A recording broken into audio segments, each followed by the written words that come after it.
Hi, I'm Allison for Leading Edge Dog Show Academy, and today, as part of our equipment series, what we're going to do is we're going to take popular products and we're going to kind of boil them down to when, where, if you would use them for each coat type.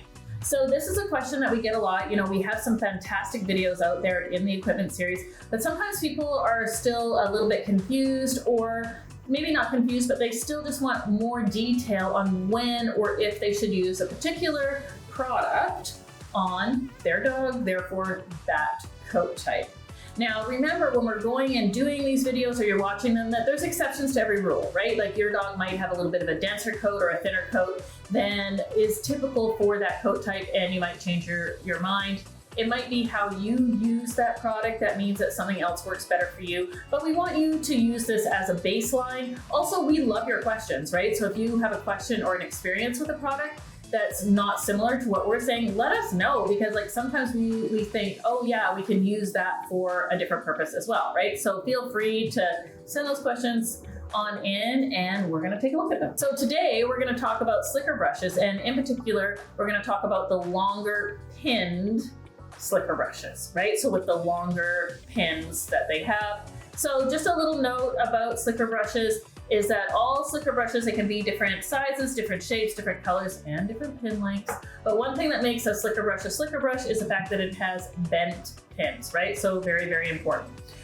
For me, other important things about slicker brushes is that they have a soft feel. Slicker brushes can be kind of a little bit aggressive because of that bent pin, which is why they do a great job on certain coat types or for certain purposes, but they're definitely not for everything. So when it comes to slicker brushes, there can also be a different in density, so how close together the pins are. So I have two super popular long pin brushes here, the Big G and the Big K by Chris Christensen. They both have 27 millimeter pins, but you can see the G has much denser pins than does the K, right? So first of all, for de-shedding and kind of general volumizing, I'm probably going to use one with less dense pins. And for de-matting, detangling, and getting kind of that smoother look, I'm gonna use one with denser pins, all right? But going on from there, when am I going to use a longer pinned slicker brush?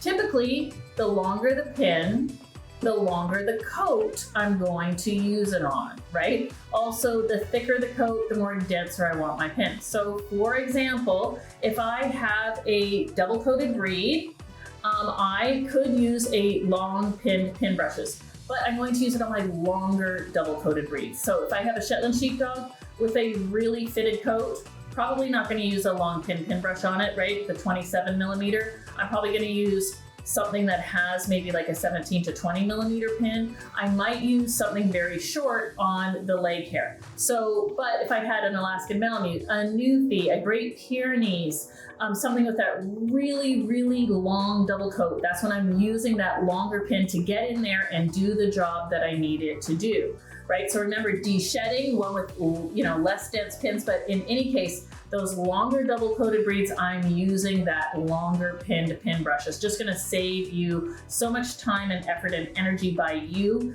Make the brush do the work for you.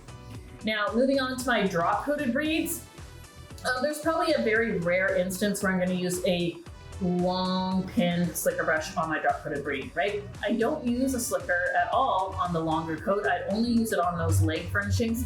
And really, I would never really see an instance where I'm going to need a really long pin brush on my drop coated breeds, right? Again, exception to every rule, but for me, not gonna be the brush I grab, right? Scissored coat type. So scissored coat type, yes. Again, I'm going to use that longer pin brush like on my standard poodles, on Irish water spaniels, on those things with that big, dense coat that needs to be scissored, right? I'm going to use one with shorter pins, like on something that has shorter coat, but definitely poodles, even some kind of those super curly doodles, Portuguese, water dogs. Again, those dogs that have that big kind of thick scissored coat is where I'm going to use this brush. So Bedlington Terrier, the pin is probably longer than the hair on my Bedlington Terrier, therefore I wouldn't be using it there. One way to think about it. Setter Spaniel, again, maybe on an American Cocker Spaniel, I might use a long pin slicker brush, but the rest of those dogs, the hair that I would be using the slicker on would be the jacket, the legs. It's not going to be on the really fine furnishings. It's not going to be on the tail or the ears because I never use a slicker there. So very rarely would there be an instance where on my Setter Spaniel, except for maybe an American Cocker, that I would use a long pinned slicker brush, right? So smooth coated dogs, I hope I don't really need to tell you that I'm not going to be using my long pin slicker on my smooth coated dogs, but I'm just not, right? Wire coated breeds, again, maybe like my otter hounds, those ones that have that longer coat, Airedales, especially if I'm raking out their jacket with a slicker before I start stripping to really kind of get that dead coat out. Yes, I'd be using it there. But again, this pin length is too long for many of those wire coated breeds. Giant Schnauzers, yes. Wire-haired pointing Griffons, yes. Maybe even a German wire-haired pointer.